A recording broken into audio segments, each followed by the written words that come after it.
Hey YouTube. Developments. Well, I wish I had something useful to report, but unfortunately I do not. In fact, the other day I decided that we hadn't heard from the fertility clinic in a while, so I thought I should find out what was going on in terms of when our appointments were and that kind of thing. You have to understand that when you're going through fertility clinics, you're going to be dealing with a lot of different people. For instance, if you're the guy and you're going through surgery, you'll probably have a urologist. But that isn't necessarily the person that's going to be involved with the ultimate fertility treatment. So they might test whether you're fertile or not, but they won't be involved in actually coordinating whatever treatment it is that you and whoever it is you will be trying to get pregnant. So I phoned up the clinic where my urologist was and said, well, what's the story? And she said, well, what do you mean, what's the story? Haven't you got an appointment with the fertility clinic-y place elsewhere?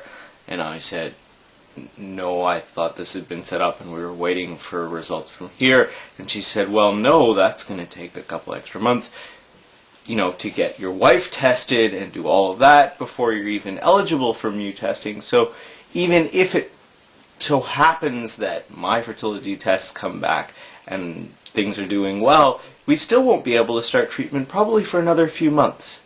And I had thought they had set up the appointment, and I spoke to the fertility clinic, and they said, well, in the sperm banking part of things, we got your chart, but we've neglected sort of to mention that you also need to set up appointments with the other section which handles the treatment aspects of things, and as a result, anything that we may attempt has probably been delayed by more months.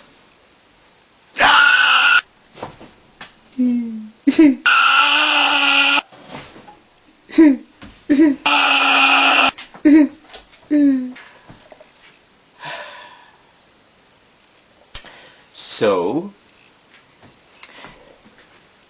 there are lessons to be learned by this. First of all, you are in control of your own treatment, or if you're not, you better bloody well try to be.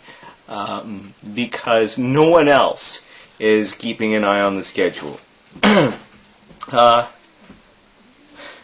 I would strongly advise, if you're going through this process, that you put together a treatment schedule. You go over it with all the parties that are interested. That includes your urologist, the fertility clinic, and anybody else who's supposed to be touching your treatment, and make sure that everyone is clear on when you're supposed to be doing what. Because if you don't, you can end up waiting for no particularly good reason.